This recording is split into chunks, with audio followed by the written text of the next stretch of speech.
saya na ang taas pa rin ang laro mo after the first round at MVP for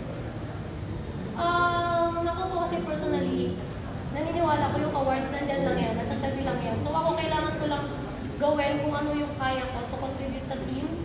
And yun nga sabi ko po, team effort naman. So hindi ko naman siya magagawa without the help of my team. And yun, ako kasi gusto ko lang lagi tinataas yung level ng paglalaro ko. Kasi yun nga, marami pong mga bago, mga bata na pumapasok sa UAAP na magaling.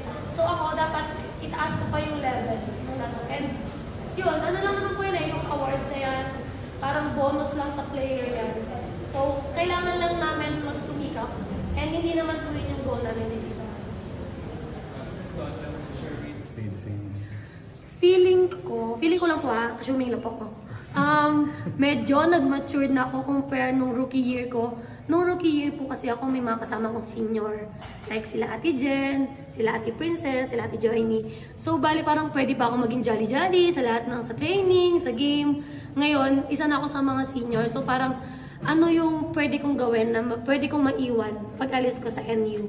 Na pwede nilang makuha na parang ay gusto ko yung ginagawa ni Ate Belle. Dapat ma-adapt ko yun, makuha ko rin pag naglalaro ako. Parang ganun.